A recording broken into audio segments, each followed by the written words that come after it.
Halo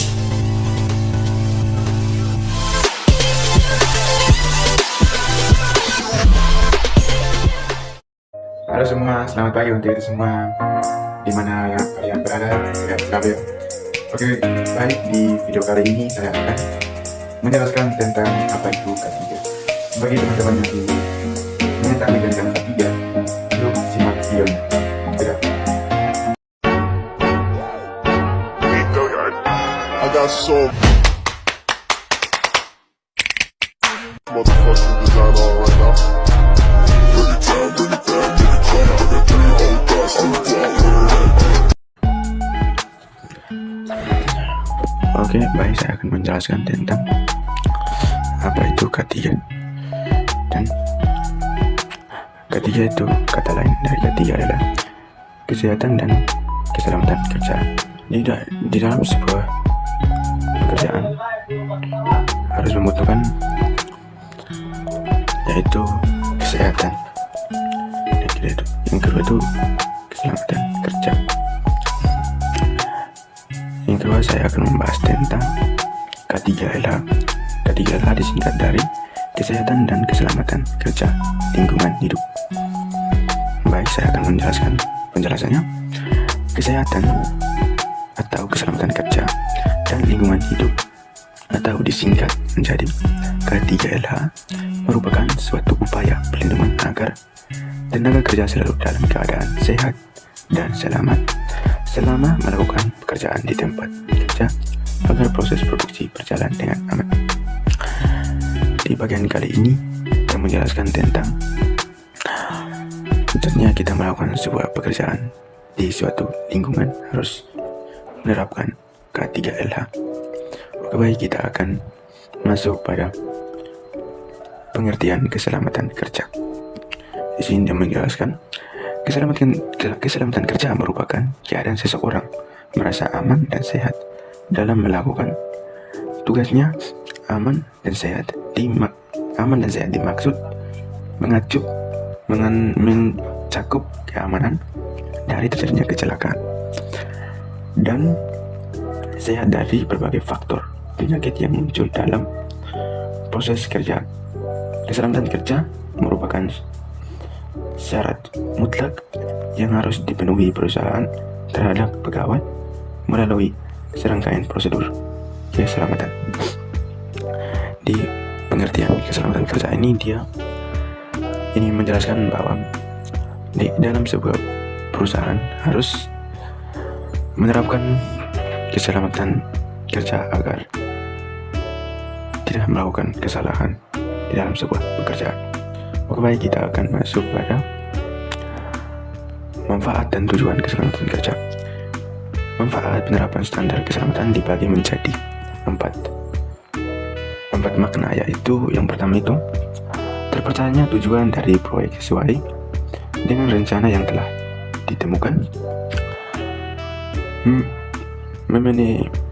meminimalisasikan kerugian materi. Yang ketiga, tercapai kerja yang harmonis. Yang keempat, tingkatkan kebersihan yang tinggi. Oke, baik, sekarang kita akan masuk pada tujuan keselamatan kerja. Tujuan keselamatan kerja itu dia mencakup 4 makna, yaitu yang pertama itu melindungi tenaga kerja atas segala keselamatannya dalam melakukan pekerjaan dan meningkatkan produksi serta produktivitas nasional. Yang kedua, menjamin keselamatan setiap orang berada di tempat kerja. Yang ketiga, itu sumber produksi dipelihara dan dipergunakan secara aman dan efisien. Yang keempat, sasaran utama keselamatan kerja yaitu tempat kerja. Oke, di tujuan keselamatan kerja itu dia menerapkan bahwa empat makna itu.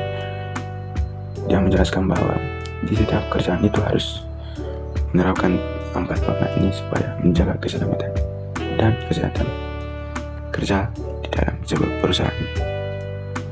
Oke, baik, kita akan masuk pada Sekarang kita masuk pada cara pencapaian keselamatan kerja. Keselamatan kerja merupakan keselamatan kerja dapat dicapai melalui penerapan ergonomi, ergometri dan otomatisasi dan mekanisme peralatan atau perlindungan diri, waktu kerja, lingkungan kerja, serta faktor manusia yang melindungi tempat kerja. Makna yang itu saya akan jelaskan. Yang pertama itu ergonomi. Ergonomi berasal dari bahasa Yunani, yaitu ergon atau kerja dan nomos atau peraturan hukum. Pada berbagai negara digunakan istilah yang berbeda-beda. Pengertian ergonomi secara umum adalah peraturan atau hukum kerja yang mengatur tenaga kerja, sarana kerja, dan pekerjaannya. Yang kedua itu ergometri. Baik, saya akan menjelaskan tentang ergometri. Ergometri adalah ilmu yang mengukur kemampuan kerja atau pemakaian tenaga kerja sendiri oleh pekerjaan untuk pekerjaannya dan daya kerja fisik maksimum dari tenaga kerja ketika bekerja. Tenaga kimia dalam tubuh diubah menjadi tenaga mekanik dan panas dan membuat oksigen sebagai bahan bakar. Oke, baik, saya akan yang ketiga itu otomatisasi. Otomatisasi adalah penggunaan alat atau mekanik untuk melakukan pekerjaan. Yang keempat itu peralatan perlindungan diri. Peralatan atau perlindungan diri kepala seperti helm dan kacamata. Peralatan perlindungan kulit dan tubuh seperti pakaian kerja, alas kaki, dan sarung tangan. Peralatan perlindungan pernapasan yaitu respirator dan alat bantuan pernapasan. Peralatan perlindungan diri benar seperti airproof, semi-airproof, dan airfoil. Baik, itu saja yang saya sampaikan.